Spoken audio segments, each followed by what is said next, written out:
Hello everyone and welcome to Chess with Arsalan. This position, which on the white side had probably one of the most creative chess players of recent years, is one of the greatest examples of how quickly a position can change from apparently good position to a very bad position. So let's start analysis. Let's start with white. It seems that white is having everything under control. White has completed its development. Rook is in a very threatening file. This rook is ready to come to f-file and seize the f-file and join the attack. King has castled to the queen side, which is probably not very safe because there are open lines toward the white's king, but at the moment it doesn't seem to be a very problematic thing for white. Queen is in a very good square. Two bishops are fianchettoed and they are in a very good squares as well. And probably white in the future will start to play something like h4, h5, taking on g6, and then continue and try to create some sort of attack on the king side. So this would have been white's plan in the future. And black in return is not uh, black is not very let's say good here, because the rook on a8, the bishop on c8 are not yet developed. Although black does want to play on the queen side because white's king is on the queen side. This knight on a6 is not a very good knight because if he wants to be activated, it has to come via e8 to f6, which will take a lot of time. The pawn storm on the queen side is a little bit difficult to perform because there are bishops that are sort of sniping on the long diagonal, and it seems that black has a little bit difficulty. And the only thing that black has in return is the open files toward the white's king.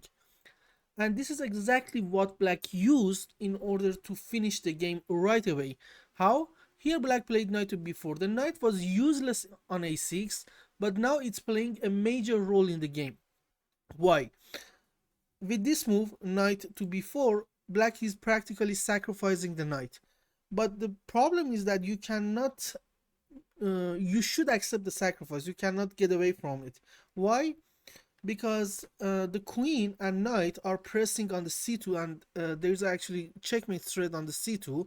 So white's queen, which is being under attack by the knight, cannot leave, cannot go to the any square other than c3, d2, and d1 because it has to keep protection of the knight on c2.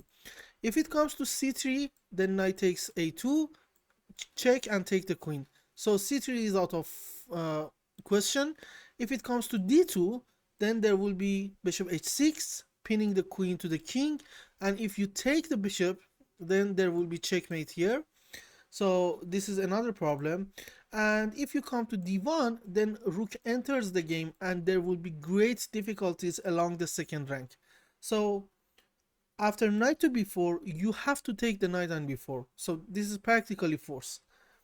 And then it will come bishop h6, and this move is possible because the knight on c2 was deflected from c2, so it can no longer defend e3 square and it can no longer defend e8 square, as we will see in a little bit further.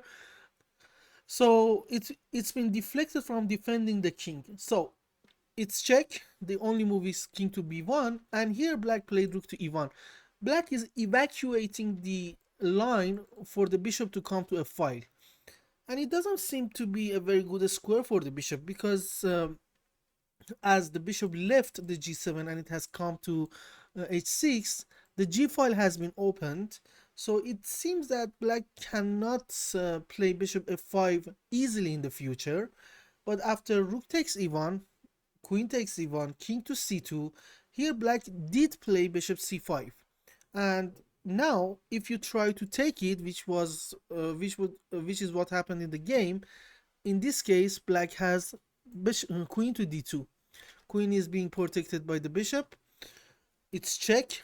King has to come to b1. This is the only move, but black won at this position. White resigned in this position. Why? Because after queen to d1 check, the only move is bishop c1, and after queen takes c1 is checkmate.